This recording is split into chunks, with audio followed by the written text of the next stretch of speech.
નમસ્કાર વાલા વિદ્યાર્થી મિત્રો, આજે આપણે ધોરણ 11ના ગુજરાતી વિષયના પાઠ નંબર 3 અમે ઉગાર્યો ચંદ્રહાસ જેના સ્વાધ્યાયનું સંપૂર્ણ સોલ્યુશન જોઈશું. જોઈએ આપણે તેમાં પ્રશ્ન નંબર 1. નીચેના પ્રશ્નોના ઉત્તર એક વાક્યમાં લખો. નંબર 1. વિષ્યા ચંદ્રહાસના ઘોડાના વખાણ શા માટે કરે છે? તો તેનો જવાબ આવશે વિષ્યા ચંદ્રહાસના ઘોડાના વખાણ કરે છે કે કારણ કે વિષ્યા અહીં આવી છે એની જાણ ઘોડો સ્વામી ચંદ્રહાસને કરે એમ તે ઈચ્છે છે. ત્યાર પછી આપણે આગળ જોઈએ નંબર 2. વિષ્યાને પોતાના આભૂષણ વેરી જેવા શા માટે લાગે છે? તો તેનો જવાબ આવશે વિષ્યાને પોતાના આભૂષણ વેરી જેવા લાગે છે કારણ કે તેને ડર છે કે કદાચ તેના આભૂષણના અવાજથી ચંદ્રહાસ જાગી જશે. ત્યાર પછી નંબર 3. ધૃષ્ટ બુદ્ધિ રાજાએ કાગળમાં શો સંદેશો લખ્યો છે? તો તેનો જવાબ આવશે ધૃષ્ટ બુદ્ધિ રાજાએ ચંદ્રહાસને વિષ દેવાનો સંદેશો લખ્યો છે. ત્યાર પછી છે નંબર 4. વિષ્યાએ વિષનું વિષ્યા કેવી રીતે કર્યું? તો તેનો જવાબ જોઈએ. વિષ્યાએ પોતાના એક નેત્રમાંથી કાજળ અને બીજા નેત્રમાંથી જળ લઈ તણખલા વડે વિષ શબ્દમાં યા અક્ષર ઉમેરી વિષ્યા કર્યું. ત્યાર પછી આપણે આગળનો પ્રશ્ન જોઈએ. પ્રશ્ન નંબર 2. નીચેના પ્રશ્નોના મુદ્દાસર ઉત્તર લખો. નંબર 1.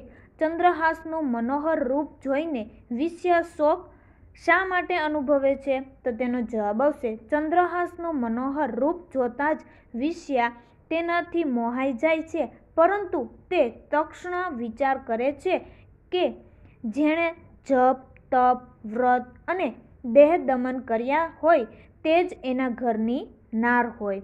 જે ભાગ્યશાળી હશે તેને જ આવો સુંદર ભરથાર મળશે. પોતે એક પણ પુણ્ય કર્યું નથી તો આવો ભરથાર ક્યાંથી મળવાનો? આવા વિચારથી વિષ્યા દુઃખી થઈ જાય છે અને ચંદ્રહાસનું મનોહર રૂપ જોઈને શોક અનુભવતી આંસુ સારે છે. ત્યાર પછી આપણે જોઈએ નંબર 2. ચંદ્રહાસ પાસેનો પત્ર વાંચી વિષ્યાએ શી પ્રતિક્રિયા આપી? તેનો જવાબ જોઈએ. વિષ્યાએ ચંદ્રહાસ પાસેનો પત્ર વાંચ્યો. એમાં તેના પિતાએ ચંદ્રહાસને વિષ આપી મારી નાખવાની વાત પુત્રને લખેલી. પિતાનો આ સંદેશો વાંચતા જ તે છણકો કરે છે. આવું લખતા પિતાના હાથ કપાઈ જવા જોઈએ. જો કે વિષ્યામાં કોઠાસૂઝ છે તે તત્પણ સમય સૂચકતા વાપરે છે.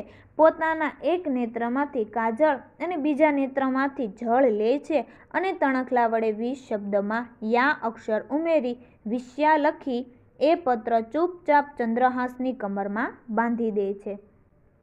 ત્યાર પછી આપણે આગળ જોઈએ નંબર 3. ચંદ્રહાસ કેવી રીતે ઉગ્યો? તો તેનો જવાબ જોઈએ. પત્રમાં પિતાએ પુત્ર મદનને ચંદ્રહાસને વિષ આપવાનું લખ્યું હતું. આ પત્ર વિષ્યાના હાથમાં આવતા તેણે આ હકીકત જાણી. વિષ્યાને તક્ષણ સમય સૂચકતા વાપરી પોતાના હૈયા સૂઝથી તરત જ તેના એક નેત્રમાંથી કાજળ અને બીજા નેત્રમાંથી જળ લઈ તણખલા વડે પત્રમાં લખેલ વિષ શબ્દમાં યા અક્ષર ઉમેરી વિષનું વિષ્યા કરી નાખ્યો. આ રીતે ચંદ્રહાસ ઉગ્યો. ત્યાર પછી આપણે આગળ જોઈએ નંબર 4. ચંદ્રહાસને જોઈને વિષ્યા કેવા પ્રકારનું મનોમંથન અનુભવે છે? તેનો જવાબ જોઈએ. તો ચંદ્રહાસના રૂપ, રંગ અને તેજ પર વિષ્યા વારી જાય છે. તેને થાય છે કે જાણે તેના પર પ્રેમની ભૂરકી નાખી. એક ક્ષણે તેના મનમાં મંથન શરૂ થાય છે. જે નારીએ જપ, તપ, વ્રત અને દેહ દમન કર્યો હશે તેને જ આવો ભરથાર મળશે. પોતે તો એવી ભાગ્યશાળી નથી. પોતે પાપણી છે પણ તેણે તો એક પણ પુણ્ય કર્યું નથી. તો પછી તેને આવો રૂપાળો સ્વામી ક્યાંથી મળવાનો? ચંદ્રહાસને જોઈને વિષ્યા આ પ્રકારનું મનોમંથન અનુભવે છે.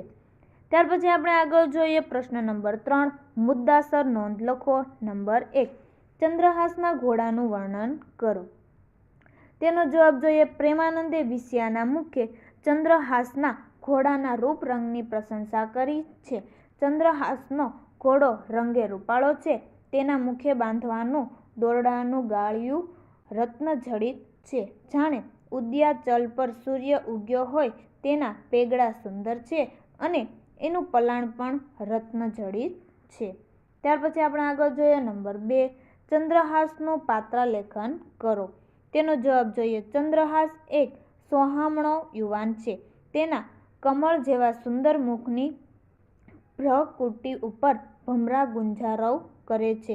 ચંદ્રબિંબનું પાછળ તારા શોભે એમ એના ગળામાં મોતીનો હાર શોભે છે. પોપટની ચાંચ જેવું એનું નાક તેના અધરબિંબને શોભાવે છે. તેના કાનમાં ચંદ્ર અને સૂર્ય જેવા કુંડળ શોભે છે. તેના દાંત દાડમની કળી જેવા છે. તેનો કંઠ કપોત જેવો, હાથ કુંજર એટલે કે હાથી જેવા અને હથેળી કમરના રંગ જેવી છે.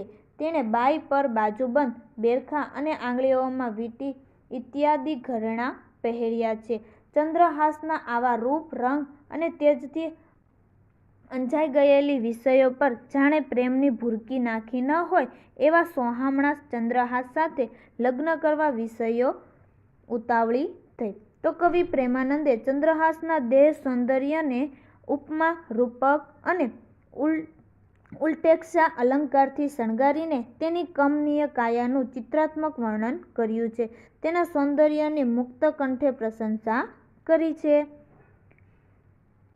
તો આજે આપણે ધોરણ 11ના ગુજરાતી વિષયના બધા જ પાઠના સ્વાધ્યાયના સોલ્યુશનના વિડીયોની લિંક ડિસ્ક્રિપ્શન બોક્સમાં આપેલ છે. તો આ વિડીયો તમે તમારા દોસ્તો અને મિત્રોને પણ શેર કરો. Thank you.